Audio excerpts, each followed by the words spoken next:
오늘은 생명 돌봄의 축복이라는 제목으로 올해 마지막 말씀을 함께 나누고자 합니다. 하나님께 속한 삶인지 아니면 하나님을 대적하는 세력에 속한 삶인지를 분별할 수 있는 방법이 있습니다. 그것은 생명을 어떤 태도로 대하는가입니다. 하나님을 대적하는 세력들은 생명을 경시합니다.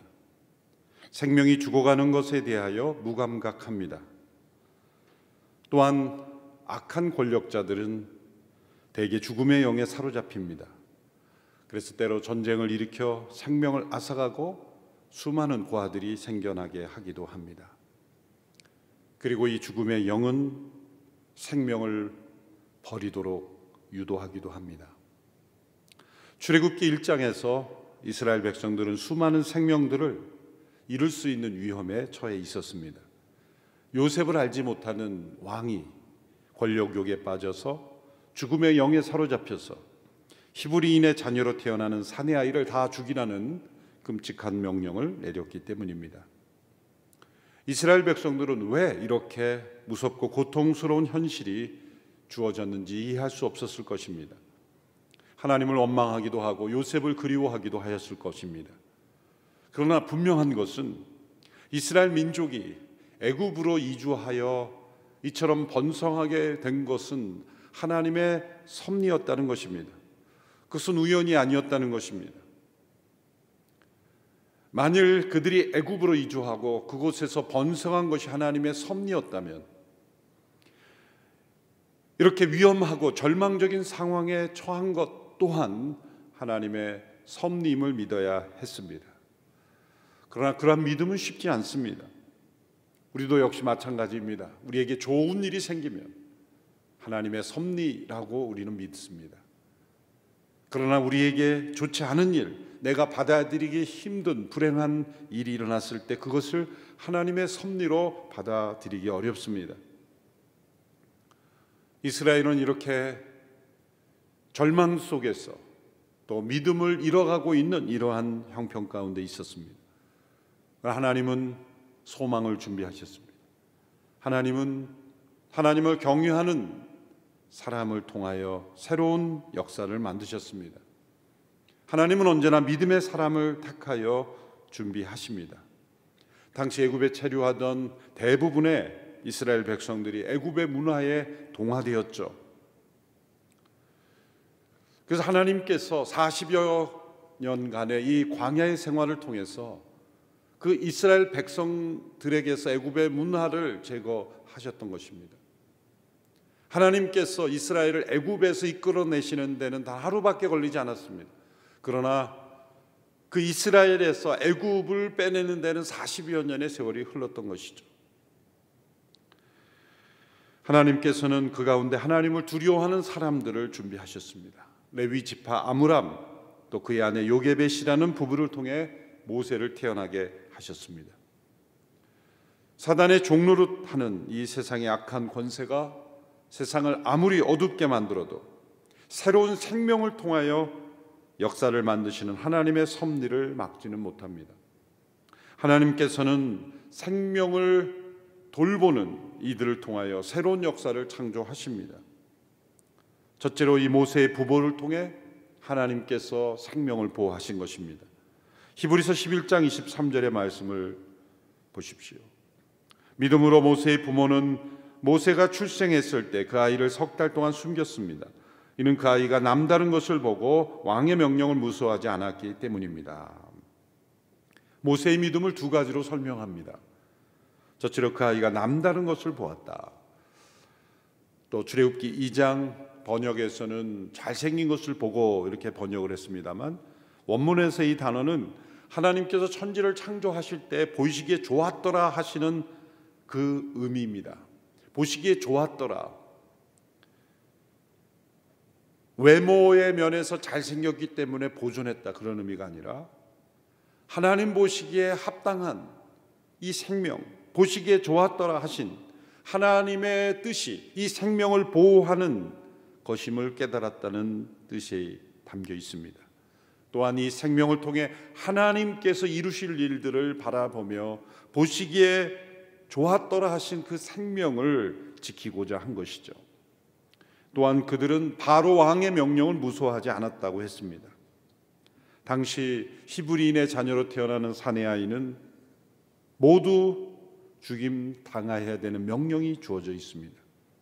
그래서 사내 아이를 숨기는 행동은 바로의 명령에 저항하는 것이요, 그리고 죽음을 강구하는 일입니다.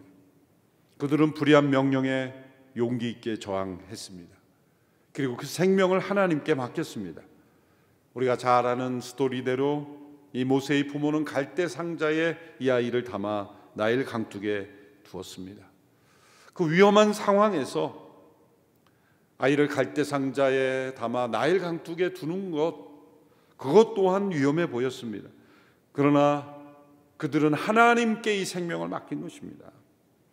갈대 상자가 혹은 그 나일 강둑이 그 아이를 보호해 줄 것이라는 믿음으로 갔다는 것이 아니라 하나님께 이 생명을 맡긴 것이죠. 하나님은 이들의 이런 믿음의 행동에 응답하셔서 모세의 생명을 돌볼 사람을 준비하신 것입니다. 하나님께서 예비하신 사람은 이 바로의 딸입니다. 그래서 오늘은 이 말씀에 모세의 부모에 초점을 두기보다 이 바로의 딸에 더 초점을 두고자 합니다. 하나님께서는 전혀 예상하지 못한 사람을 통해서도 생명을 보호하십니다.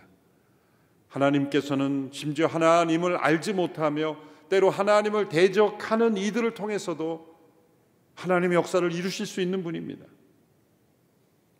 하나님께서 사용하시려고 준비하신 사람은 모두가 예상하지 못한 뜻밖의 인물이었습니다.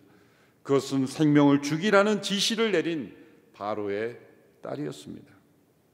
이 바로의 딸은 요셉을 알지 못하는 왕이라고 소개된 이 투트모세 1세의 무남 동료인 핫셉수트라는 여인이라고 알려져 있습니다. 이 바로의 딸은 갈대 상자에 누워 있는 아이를 발견하고 불쌍히 여기고 그리고 자신이 돌보기로 결정합니다. 출애굽기 2장 6절의 말씀입니다. 바로의 딸이 상자를 열어보니 한 아이가 울고 있었습니다.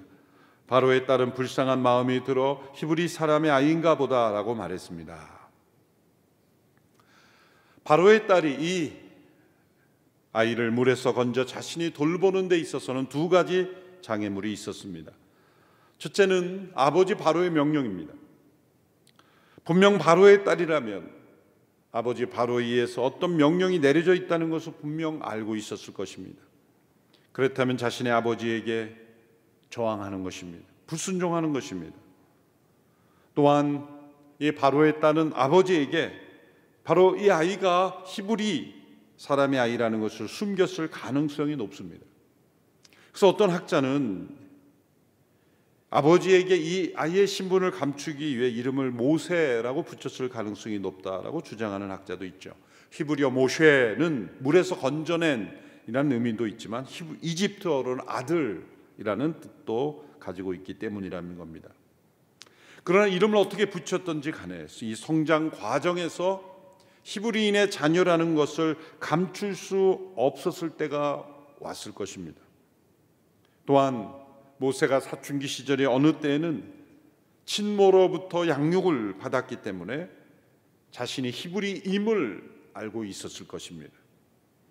그래서 자신이 히브리인인가 아니면 이집트인인가 라는 이 정체성의 혼란을 겪을 때가 있었을 것입니다. 이 모든 혼란의 과정, 모든 상황의 어려움을 예상하고도 바로의 딸은 이 아이를 돌보기로 결심합니다. 그래서 두 번째는 이 인종적 차이이죠. 바로의 딸로서 단지 아이를 키우고 싶다면 얼마든지 애굽 아이로 태어난 아이를 동일 인종을 택하여 키울 수도 있었을 것입니다. 당시의 상황에서 히브리인의 아이를 데려다 키운다는 것은 엄청난 정치적 부담을 가지고 있었을 겁니다. 사람에게는 누구나 이 타 인종, 타 민족에 대한 경계심 또 배타심을 어느 정도는 가지고 있을 겁니다. 사실 이 타민족에 대한 타인종에 대한 배타성이 가장 심한 나라 중 하나가 대한민국입니다. 이 타민족에 대한 배타성이 심하다는 것은 곧 이 생명에 대한 존엄성이 약하다는 증거이기도 합니다.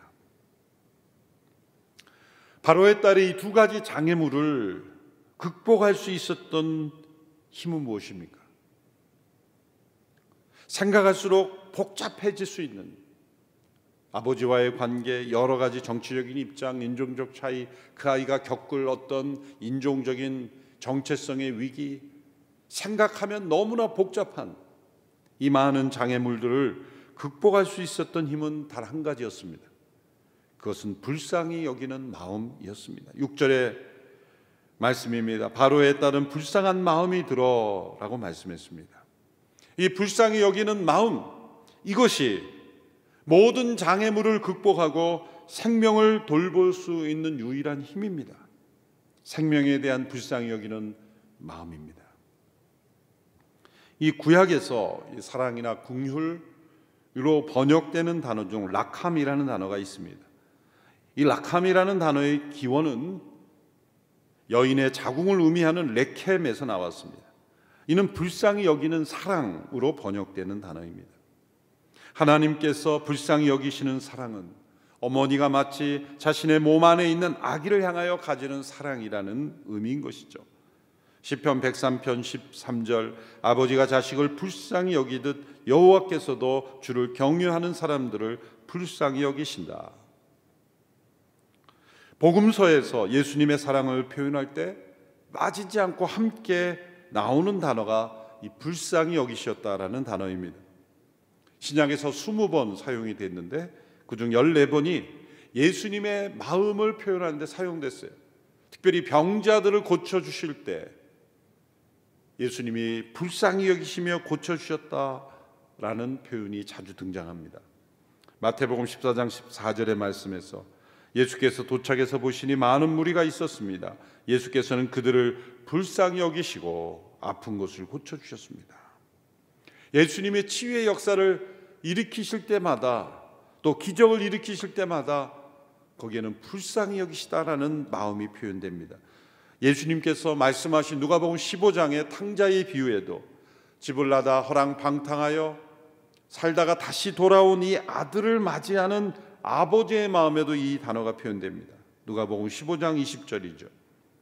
그러고서 아들은 일어나 아버지에게로 갔다. 아들이 아직 멀리 있는데 그 아버지는 아들을 보고 불쌍히 여겨 아들에게 달려가 그의 목을 껴안고 입을 맞췄다. 아들이 돌아왔기 때문에 아버지가 그 아들을 불쌍히 여긴 것이 아니라 아버지는 불쌍히 여기고 이미 그 아들을 받아들일 마음의 준비를 하고 있었고 아들이 돌아왔을 때 불쌍히 여겨 아들에게 아버지가 먼저 달려가 그 아들의 목을 껴안고 입을 맞춘 것입니다. 이 복음서에서 이 불쌍히 여기다라는 헬라어 단어는 스플랑크나라는 단어인데 몸 안의 창자를 의미하는 단어입니다. 그것은 이 창자가 흔들리는 충격적인 마음의 움직임을 표현하는 거죠. 구약과 이 신약에서 구약의 히브리어, 신약의 헬라어 모두 이 불쌍히 여기라는 단어의 공통점은 인간의 깊은 신체적인 특징으로 설명하였다는 것입니다. 그것은 생명을 대하며 불쌍히 여기는 마음은 자신의 그 몸으로부터 불쌍히 여기는 그 긍휼히 여기는 마음으로부터 흘러나온다는 거죠. 성령의 신유의 은사를 받으신 분들의 특징을 보면 불쌍히 여기는 마음이 많다는 거예요. 그리고 실제로 신유의 은사를 받은 분들을 보면 자신의 몸이 아프기도 합니다. 병자를 만나거나 병자를 위해서 기도하면 자신이 그 부분이 실제로 아프기도 합니다. 그것은 차라리 내가 아프면 좋겠다. 내가 대신 아팠으면 좋겠다. 우리 어머니들이 자식이 아프면 그렇게 말들 하죠. 차라리 내가 아팠으면 하는 마음, 그것이 불쌍히 여기는 마음입니다. 생명이 돌보아지는 데 있어서 꼭 필요한 마음, 그것은 이 바로의 딸이 가지고 있었던 불쌍히 여기는 마음입니다. 바로의 딸은 하나님을 경외하는 여인이 아니었습니다. 그러나 하나님의 형상대로 지음받은 인간이었습니다. 하나님의 형상대로 지음받은 모든 인간에게 부어주신 이 보편적 감정, 이 선한 감정이 인간에게 있습니다. 그것은 불쌍히 여기는 마음입니다. 하나님께서 생명을 돌보시는 데 사용하시는 마음입니다. 심지어 악인이라도 자신의 자식에게 좋은 것을 주고자 하는 마음이 있는 것처럼 이 불쌍히 여기는 마음은 하나님께서 생명을 돌보시는데 사용하시는 마음입니다. 오늘 2020년을 마무리하는 마지막 주간, 오늘 이 시대에 우리 모두에게 가장 회복되어야 되는 마음은 바로 이 불쌍히 여기는 마음입니다. 하나님을 믿지 않는 사람들에게도 흘러넘쳐야 하는 마음이 불쌍히 여기는 마음입니다. 그렇다면 하나님을 믿고 경외하는 이들이라면 더욱더 흘러넘쳐야 하는 마음이 바로 불쌍히 여기는 마음입니다. 2012년도에 두란노에서 출간한 엄마라고 불러도 돼요라는 책이 있습니다. 미국의 KT 데이비스라는 미국 여성의 스토리죠. 이 KT 데이비스는 2007년 18세의 나이로 이제 대학 입학을 앞두고 대학 입학을 연기시키고 1년 동안 우간다에 단기 선교사로 들어갔습니다. 풍족한 가정에서 자라난, 그리고 미래가 보장된 삶이 있었던 학생이었습니다. 그런데 이 KT 데이비스는 1년이 지나도 그곳에서 나오지 않았습니다. 그곳에서 만난 빈민들, 아이들, 병자들을 돌보며 그는 그곳에 머무르기로 결정한 것입니다. 그 가운데서 그는 한 명, 두 명 만난 그 어린 아이들의 불쌍한 형편을 바라보면서 그 아이의 엄마가 되기로 결정합니다. 그래서 그는 14명의 엄마가 되었습니다. 그렇게 된 계기는 여러 명의 아이를 함께 돌보던 중에 5살 배기 한 아이가 이 KT에게 이런 말을 꺼냈습니다. 엄마라고 불러도 돼요? 엄마 없는 그 아이가 이 KT를 향하여, 아직 결혼도 하지 않는 이 처녀인 KT에게 엄마라고 불러도 돼요라는 이 말, 그 아이들을 바라보면서 그 아이의 엄마가 되기로 결정하죠. 그래서 그는 선교사가 아니라 이제 구호기관의 직원이 아니라 진짜 그 우간다 아이들의 엄마가 되어서 진짜 가족으로 그들을 돌보기로 결심하죠. 그래서 14명의 아이들의 엄마가 되었습니다. 최근 소식을 들어보니 몇 년 전 결혼해서 또 본인의 직접 아이도 낳아서 함께 기르고 있다고 하죠. 그는 이 책에서 이렇게 고백합니다. 예수님을 사랑하면서부터 나 자신의 계획, 나를 향한 다른 사람들의 계획은 틀어지기 시작했다. 거대한 사랑이 내 안에서 꿈틀거렸고 그 사랑이 나를 새로운 삶으로 이끌었다. 이 거대한 사랑에는 어떤 사랑일까요? 그것은 불쌍히 여기는 마음이, 이 구약의 라캄의 사랑, 이 신약의 스플랑크나의 사랑, 우리의 창자를 꿈틀거리며 샘솟아오르는 이 그 불쌍히 여기는 사랑이 여인의 삶을 이끌었던 것이죠.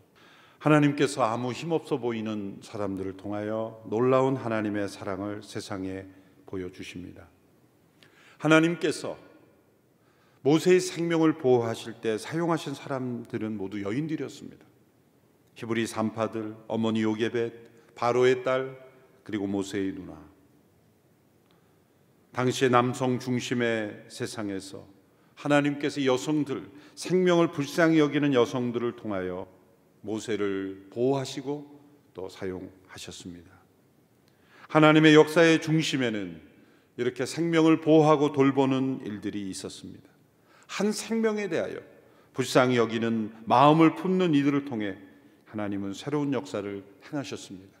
그것이 죄인과 병자들 불쌍히 여기시는 예수님의 마음입니다. 이 대한민국에 이 불쌍히 여기는 마음이 충만하게 흘러가되 교회로부터 이것이 흘러갈 수 있게 되기를 바랍니다. 대한민국에 많은 고아들이 사라지고 건강한 입양 문화가 세워지기를 우리가 함께 기도해야 되겠습니다. 목회자인 제 자신의 이런 입양을 실천하지 못하면서 이런 말씀을 전하는 것이 부끄럽습니다만, 저희 온누리교회 제이홈이라는 사역을 소개하고자 합니다. 입양 가정의 모임입니다.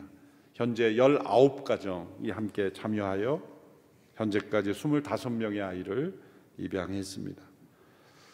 알려진 것만 그렇고 그 밖에도 여러 장로님, 또 우리 목회자, 여러 성도들의 입양이 있었습니다. 우리 괌에 사역하시는 김영철 목사님도 또 입양해서 지금 아이를 잘 양육하고 계십니다.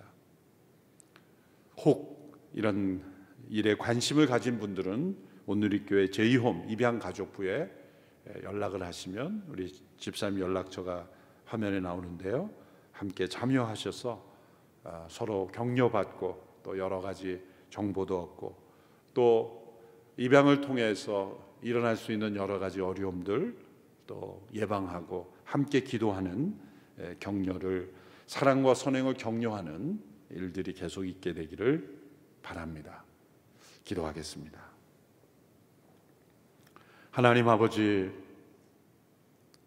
죽음의 영이 덮고 있는 이 어두운 세상 속에 귀한 생명들이 죽임당하고 또한 버려지고 있는 이 때에 불쌍히 여기시는 하나님의 마음, 예수 그리스도의 마음을 품고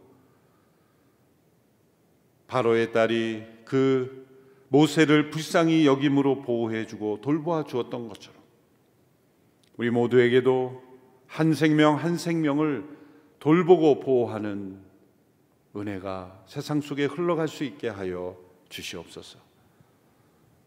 온누리교회 제이홈 입양사역 가정을 축복하시고 또한 입양한 많은 가정들을 축복하여 주시고, 그러나 더 많은 입양 가정들이 세워질 수 있도록 하나님 은혜 베풀어 주셔서 대한민국의 고아가 사라지고 많은 입양 가정들이 버려지는 영혼 없이 생명이 보호되는, 생명이 돌봄을 받는 축복이 흐르는 대한민국이 되게 하여 주옵소서.